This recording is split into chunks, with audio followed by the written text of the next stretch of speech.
नमस्कार, आप देख रहे हैं एनएमएफ न्यूज। मैं आपके साथ शबनम। बांग्लादेश लगातार भारत को आंख दिखाने की कोशिश कर रहा था, लेकिन अब अपने ही घर में ऐसा फंस गया है कि मोहम्मद जो यूनुस हैं उनकी कुर्सी हिलती हुई दिखाई दे रही है। दरअसल बांग्लादेश में इस वक्त विरोध प्रदर्शन बहुत जोरों पर है। लोग मशाले लेकर सड़कों पर उतर चुके हैं और विरोध कर रहे हैं। मोहम्मद यूनुस की चटगांव बंदरगाह का जो प्रबंधन है वो उन्होंने एक विदेशी कंपनी को दे दिया है, जिसको लेकर यहाँ के लोग काफी भड़के हुए हैं। इस पर चर्चा के लिए मेरे साथ जुड़े हैं वरिष्ठ पत्रकार पंकज प्रसून जी, जो बताएंगे कि कैसे बांग्लादेश का ये विरोध प्रदर्शन मोहम्मद यूनुस की कुर्सी तबाह कर सकता है। तो पंकज जी, सड़कों पर लोग हैं, पूरी रात बवाल देखने के लिए मिला। बांग्लादेश में भारत को आंख दिखा रहा था, लेकिन अपने ही घर में घेरा गया। सबसे पहले चित्तगोंग जो पोर्ट है उसके बारे में जान लीजिए। वो बांग्लादेश का सबसे बड़ा पोर्ट है। हाँ। और जब भारत, पाकिस्तान, बांग्लादेश सब एक थे तो वो पूर्व का द्वार कहा जाता था। मतलब ईस्टर्न कंट्री से जितने व्यापार होते थे इसी चित्तगोंग से होते थे। चित्तगोंग में बौद्धों और हिंदुओं की आबादी ज्यादा थी और 1947 में भी ये उम्मीद थी कि चित्तगोंग जो है वो भारत के हिस्से पड़ेगा। लेकिन खैर जिन्ना ने अपनी चाल चलकर चित्तगोंग को ईस्ट पाकिस्तान में उस वक्त शामिल करा लिया। हाँ। उसके बाद देखिए, अभी जो चित्तगोंग की जो लड़ाई है वो चाइना और अमेरिका की लड़ाई है और दोनों प्रेशर बना रहे हैं बांग्लादेश पर। इससे पहले चित्तगोंग पोर्ट और सेंट मार्टिन आइलैंड, इसी दोनों को लेकर अमेरिका के साथ रिश्ते तल्ख हुए थे शेख हसीना के। शेख हसीना की कुर्सी हाँ, अमेरिका चाहता था कि चित्तगोंग में यूएस आर्मी के नेवल बेस को मंजूरी दे दे शेख हसीना, और सेंट मार्टिन आइलैंड में हमारा एक एयर बेस हो जाए। इसके लिए मना कर दिया और उस वक्त जो सेंट मार्टिन आइलैंड था शेख हसीना ने चीन को सौंप दिया, चीन की एक कंपनी को सौंप दिया। और उसके बाद वहां पे बांग्लादेश में शेख हसीना की सरकार चली गई, तख्ता पलट हुआ और आरोप यह लगे कि सीआईए ने यह तख्ता पलट कराया है। अब जो खेला हो रहा है वो सीआईए बनाम चाइना हो रहा है, जिसमें सीआईए के पपेट के रूप में मोहम्मद यूनुस इस्तेमाल हो रहे हैं। खबर क्या है? खबर यही है ना कि चित्तगोंग पोर्ट को एक डीपी कंपनी को दे दिया गया है। हाँ। पूरा मेंटेनेंस। ये डीपी क्या है? ये आपका इसको फुल फॉर्म पता है इस कंपनी का? ये दुबई पोर्ट ट्रस्ट है। तो ये कंपनी कहाँ की है, दुबई की या अमेरिका की? नहीं, दुबई की है। हाँ। लेकिन अमेरिकन इन्वेस्टमेंट के साथ वो काम करती है। पैसे अमेरिका के लगे हुए हैं, कंपनी दुबई की है। अच्छा। और उस कंपनी ने चित्तगोंग जो ये बंदरगाह है उसका पूरा मेंटेनेंस, रख रखाव सब अपने हाथों में ले लिया है। अब ये हो क्या रहा है कि वहां के लोग इसके खिलाफ विरोध प्रदर्शन कर रहे थे। उन लोगों को क्या दिक्कत है? यही मैं बता रहा हूं। हाँ। वहां के लोगों को यह लगता है कि अब तक इस पोर्ट का इस्तेमाल बांग्लादेश कर रहा था, बांग्लादेश की सरकार की इसमें चलती थी। ये इतना स्ट्रेटेजिक पोर्ट है कि लोग कह रहे हैं कि बांग्लादेश की यूनुस सरकार ने अपनी सॉवरेनिटी को विदेशी कंपनी के हाथों बेच दिया, ये कह रहे हैं। और वहां के लोगों का आरोप यह है कि कंपनी जो है वो बाहर की कंपनी है, अपने अनुसार वो काम करा रही है और बाहर के लोगों को ला रही है वहां पे काम करने के लिए। मतलब अपर लेवल पे रहेंगे विदेशी, हाँ। अमेरिकन या दुबई के लोग, और नीचे जो कर्मचारी रहेंगे वो बांग्लादेशी रहेंगे। वो बोल रहे हैं बांग्लादेश के लोग, हाँ, वो बांग्लादेश के लोग ये बोल रहे हैं कि एक तरह से ये गुलामी की शुरुआत है। आपके सबसे बड़े पोर्ट पर जहां सबसे ज्यादा व्यापार होता है उस पर अमेरिकी कंपनी आके बैठ गई। ठीक वैसे ही जैसे पाकिस्तान में चीन ने कब्जा किया, वहां प्रोजेक्ट तैयार किया, चीनी लोगों को ही वहां स्टेप किया, पाकिस्तानी लोग भी विरोध कर रहे हैं। हाँ, उसी तरह का विरोध है, लेकिन थोड़ा यहाँ फर्क है।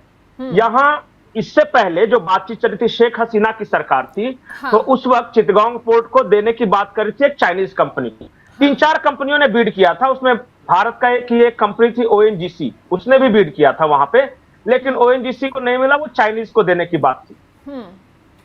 और अब क्या हो रहा है कि सरकार बदली तो अब ये अमेरिकन कंपनी को दे दी। अमेरिकन नहीं है, दुबई की कंपनी है, लेकिन बैक्ड बाय अमेरिका है। लोगों का यह भी आरोप है कि ये पूरा जो आंदोलन है और ये पूरे जो लोगों को भड़काने का काम चाइना के एजेंट्स भी कर रहे हैं जो कि बांग्लादेश में मौजूद। और वो पूरा इलाका Myanmar, Chittagong, Saint Martin island, Rakhine प्रांत, ये सारा इलाका अभी अमेरिका और चाइना के बीच एक टर्फ वॉर बना हुआ है कि दोनों में किसका प्रभाव है, किसका दबदबा बढ़ता है। ये चल रहा है सब वहां पे। पंकज जी, एक खबर मैं ये भी देख रही थी कि एक तरफ तो लोग विरोध कर रहे हैं कि जिस तरीके से विदेशी कंपनियों का हस्तक्षेप यूनुस जो है बांग्लादेश में बढ़ा रहे हैं, तो दूसरी तरफ सेना भी खड़ी हो गई है मोहम्मद यूनुस के खिलाफ, क्योंकि यूनुस चाहते हैं कि सत्ता में बने रहें, आम चुनाव ना कराने पड़े उन्हें, इसलिए उन्होंने चुनाव की घोषणा अभी तक नहीं की है। वो इसके लिए चीन का सहारा ले रहे हैं, अमेरिका का सहारा ले रहे हैं, लेकिन दूसरी तरफ सेना तैयार खड़ी हो गई है। जो सेना के चीफ थे वो अभी हाल ही में अमेरिका दौरे पर गए। आखिर क्या खिचड़ी पक रही है बांग्लादेश में? कुछ बड़ा होने वाला है? नहीं, देखिए बांग्लादेश में क्या चल रहा है कि मोहम्मद यूनुस किसी तरह अपनी सत्ता को बरकरार रखे हुए हैं।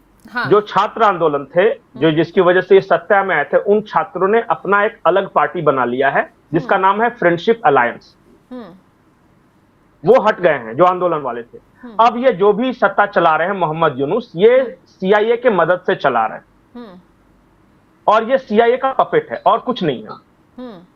चाइना को प्रॉब्लम ये है कि भारत के खिलाफ ये आदमी गया था चाइना को बताने कि भारत को आप इस तरह कंट्रोल कर सकते हो और हम आपको चिकन नेक के पास एक मीरपुर एयरबेस है वहां पे दे देंगे और भी कुछ वगैरह लोभ लालच दिया था और बोला था कि नॉर्थ ईस्ट में आपका प्रभाव हो जाएगा। ये चाइना को बताया, काम भी शुरू कर दिया था मिलकर चाइना के साथ। लेकिन काम ये क्या कर रहा था कि ये धीरे धीरे जो म्यांमार वाला इलाका है वहां सीआईए का प्रभाव ये बढ़ा रहा है। सीआईए ने 2 विद्रोही गुट तैयार करके रखे हैं, एक है अराकान आर्मी और दूसरा है Arakan Salvation Army. Arakan Salvation Army है, ये रोहिंग्याओं का है वो। और बांग्लादेश में खास करके कॉक्स बाजार एरिया में आप जाइएगा तो पता चलेगा कि रोहिंग्याओं का एक ट्रेनिंग कैंप चल रहा है जिसे जमाते इस्लामी बांग्लादेश चला रहा है। और वहां वो रेडिकलाइज करते हैं और वो क्या करते हैं, आतंकी या फिर उस तरह विद्रोही बना के भेजते हैं साल्वेशन आर्मी में शामिल होने के लिए। और साल्वेशन आर्मी की पूरी फंडिंग सीआईए के द्वारा है। वो कॉम्प्लेक्स सिचुएशन है, बांग्लादेश दोनों के हाथों में खेल रहा है। चाइना को डर दिखाता है कि देखो तुम हमारी मदद करो तो भारत को हम कंट्रोल कर सकते हैं, लेकिन सीआईए के लिए ये काम कर रहे हैं और चाइना इससे अनकंफर्टेबल है। चाइना कभी नहीं चाहेगा कि उसका जो म्यांमार से one belt one road initiative है वो उसमें वहां के आसपास सीआईए का प्रभाव बढ़े, और करवा रहे हैं, ये मोहम्मद यूनुस करवा रहा है वो काम। ये डबल गेम कर रहा है वो। हाँ, और मैं बता रहा हूं कि ये पूरी लड़ाई दरअसल ये है ना कि वहां पे जब आप जाइएगा ना चिटगांव के इलाके में थोड़ा सा, तो एक नाफ रिवर है। और नाफ रिवर के पास एक टेकनाफ पेनिनसुला है। अगर मैप होता तो मैं दिखा देता। तो वो टेकनाफ पेनिनसुला के आसपास और रखाइन प्रांत के दक्षिण में नेचुरल गैस का बहुत बड़ा भंडार मिला है। अच्छा। और अमेरिका और चाइना दोनों की लड़ाई उसी नेचुरल गैस भंडार के लिए है। रेयर अर्थ मिनरल्स है, नेचुरल गैस भंडार है, वो करोड़ों अरबों डॉलर का खेल है वो। तो इसलिए अमेरिका ने और दुबई ने मिलकर खेल किया वहां। हाँ, और क्या कर रहा है कि चाइना क्या कर रहा है कि म्यांमार की जो आर्मी है जो वहां सत्ता में उसको फुल बैकिंग दे रहा है। हाँ। पूरी तरह हथियार हर तरह से मदद करेंगे। और अमेरिका क्या कर रहा है, वहां के विद्रोही गुटों को, अराकान आर्मी को, अराकान साल्वेशन आर्मी को फुल फंडिंग पैसा कुछ दे रहा है। और जो ट्रेनिंग करवाई जा रही है, जो रेडिकल रोहिंग्याओं की ट्रेनिंग, वो क्या हो रही है कि बांग्लादेश के उस बॉर्डर पे हो रही है, कॉक्स बाजार एरिया में। वो एरिया में आप देखिएगा कि बहुत जल्दी जिहाद, तो साल्वेशन अच्छा बताइए, है रोहिंग्याओं की वो फौज। रोहिंग्या मुसलमानों की फौज है, लेकिन नाम रख दिया है साल्वेशन आर्मी। साल्वेशन क्रिश्चियन वाला शब्द है वो। अच्छा। वो बहुत बड़ा गेम है, वो एक बिग गेम खेला जा रहा है जिसमें बांग्लादेश एज ए पपेट की तरह इस्तेमाल हो रहा है। और वो लड़ाई दरअसल चाइना रशिया एक तरफ और अमेरिका दूसरी तरफ है। तो ये बांग्लादेश को समझ नहीं आ रहा अभी तक। बांग्लादेश देखिए, वहां की जो अभी सरकार है ना, मोहम्मद यूनुस, इसको बैठाया ही है सीआईए ने। ये कैसे उनके खिलाफ जा सकता है? वो सीआईए का एजेंट है। इसलिए अभी क्या हो रहा है कि बांग्लादेश पूरी तरह अमेरिका और सीआईए के इशारे पर चल रहा है, और इसलिए वहां के आर्मी चीफ अभी गए थे अमेरिका। ये हालांकि मोहम्मद यूनुस चाइना से भी मदद लेना चाहता है, लेकिन चाइना से मदद लेना चाहता है भारत के खिलाफ। कि भाई मेरा भारत कहीं कल को जाके वो रंगपुर डिवीजन में हमला न कर दे, अपना चिकन नेक चौड़ा न कर ले। तो इसलिए चाइना को ऑफर दिया था कि नॉर्थ ईस्ट तो लैंडलॉक्ड है, आप उस पर कब्जा कर लीजिए और हम दोनों मिलकर वहां ये करेंगे। ये सब काम कर रहा है। मतलब अब खुद ही चीन को अपने भी लिए धीरे धीरे खाई समझ खोद में रहा आ है। रहा है कि हाँ, और वहां का जो जमाते इस्लामी बांग्लादेश है, हाँ। वो वहां के लोगों को रेडिकलाइज ये कर रहा है कि एक दिन हम गजवाए हिंद करेंगे। उसकी मुस्लिम शुरुआत तो कट्टरपंथ लगता है वो हो गई आईएसआई है। की मदद ले रहा है। हाँ। वो आईएसआई की मदद ले रहा है। आईएसआई का मेजर इन लोगों को ट्रेनिंग देने के लिए गया था भाई, ये तो ये तो मीरपुर के पास। पाकिस्तान ही बन रहा है दूसरा। कब पाकिस्तान जैसे इसमें चीजें शुरू हो जाएंगी तो शायद मोहम्मद यूनुस समझ नहीं पा रहे अभी। लगभग वही है। देखिए पाकिस्तान क्या है, चाइना की मदद लेता है, उसको बेस्ट फ्रेंड बोलता है। हाँ। और पैसे के लिए अमेरिका भी उसको पैसे से मदद करता है। हाँ। और वहां रेडिकलाइज्ड ग्रुप्स भी हैं, ये सब जो आतंकी संगठन। ठीक वही हालत बांग्लादेश का हो रहा है। चाइना का भी दोस्त बन रहा है, ये सीआईए के भी पैसे ले रहा है। और जमाते इस्लामी बांग्लादेश वहां पे लोगों को रेडिकलाइज भी कर रहे हैं और आतंकी संगठन भी बना रहे हैं। ये अंसारुल बंगला हो गया, फूजी हो गया, ये सब वही संगठन है जो उन लोग तैयार कर रहे हैं। और इन संगठनों को कहते हैं कि तुम्हें हिंदुओं के खिलाफ लड़ना है तो गजवाए हिंद करना है, और बाकी जो लड़ाई है वो पैसे के लिए उधर कर रहे हैं कि नेचुरल गैस का भंडार, Arakan army, Arakan salvation army, तो वो नैफ पेनिनसुला, वो जाइएगा तो बहुत बड़ा गेम कर रहा है। और बांग्लादेश का क्या है, देखिए मोहम्मद यूनुस को किस तरह सत्ता में रहनी है। चाइना का एजेंट रहे या अमेरिका का एजेंट रहे, पाकिस्तान की तरह है। चाइना और पाकिस्तान दोनों की वो दोस्ती रखना चाहते हैं, खुद का चाहे वजूद रहे चाहे नहीं, चाहे आधा बांग्लादेश चाइना को लीज पे दे दे, आधा वो अमेरिका को दे दे। पाकिस्तान ने वही किया है कि आधा चाइना को लीज पे दे दिया है और अपने एयर बेसिस को बोल रहा है अमेरिकी सेना के लिए कि आओ मारो, हमें क्या जाता है, पैसे दे देना, सिर्फ पैसे के लिए पाकिस्तान कहीं तक गिर रहा है। और यही यूनुस भी कर रहे हैं। बिल्कुल यही गेम प्लान की वजह से इनको सत्ता में लाया ही गया, तख्ता पलट ही हुआ था। क्योंकि देखिए शेख हसीना का अपना वजूद था। हाँ। वो कहती थी कि हम किसी द्वारा डिक्टेट नहीं होंगे, वो चाइना के साथ भी बिजनेस करेंगे, इंडिया के साथ भी करेंगे, और अमेरिका चाहे तो आप भी हमें ऑफर दे, आपके साथ भी काम करने के लिए तैयार है। हाँ। वो स्वतंत्र एक विदेश नीति चला रही थी, इसलिए उसे हटा दिया गया। छोटा देश है ना। हाँ। सीआईए का एजेंट था, पीटर हॉक्स था वहां पे एम्बेसडर, उसने सारी साजिश रची। उसके बाद डोनाल्ड लू को वहां पे लाया गया, अपॉइंट किया गया। वो सारा कुछ ये है। शेख हसीना ने बांग्लादेश को सजाया था, संवारा था, उसकी जीडीपी को अच्छा लिया था, लोग पैसे कमा रहे थे।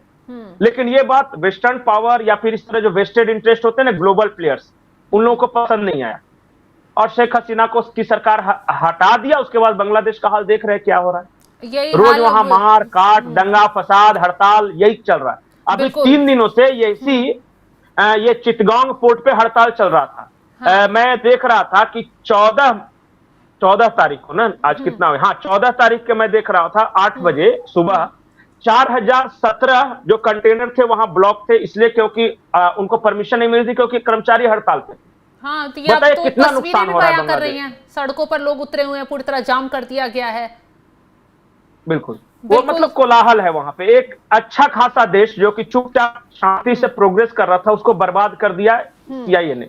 बिल्कुल पंकज जी, तो तमाम जानकारी देने के लिए आपका बहुत बहुत शुक्रिया। तो जिस तरीके से मोहम्मद यूनुस यहाँ बांग्लादेश का हाल जो हो रहा है उसके जिम्मेदार खुद ही हैं, क्योंकि चाइना की गोद में भी खेलना चाहते हैं, अमेरिका की गोद में भी खेलना चाहते हैं, और चाइना अमेरिका ही मिलकर बांग्लादेश को किस तरीके से किस मुहाने पर खड़ा कर रहे शायद वो समझ नहीं पा रहे। और इसी का नतीजा है कि अब लोग भी सड़कों पर मोहम्मद यूनुस के खिलाफ उतर आए हैं। बिल्कुल कुछ कह रहे हैं पंकज जी आप? एक महत्वपूर्ण जानकारी दे रहा हूं मैं जी। एक एम्बेसडर है बांग्लादेश में, हाँ। अमेरिका की, जिसका नाम है ट्रेसी एन जैकबसन। हाँ। वो महिला क्या करती है कि वो 6 मई को वो चिटगांग पोर्ट के पास जाती है और कह रही है कि हम इंस्पेक्शन कर रहे हैं। और फिर वो ये बता रही है लोगों को कि देखिए हम बांग्लादेश से माल इंपोर्ट करना चाहते हैं, जिसमें कॉटन है, सोयाबीन है, एनिमल फूड है, मेटल्स है वगैरह।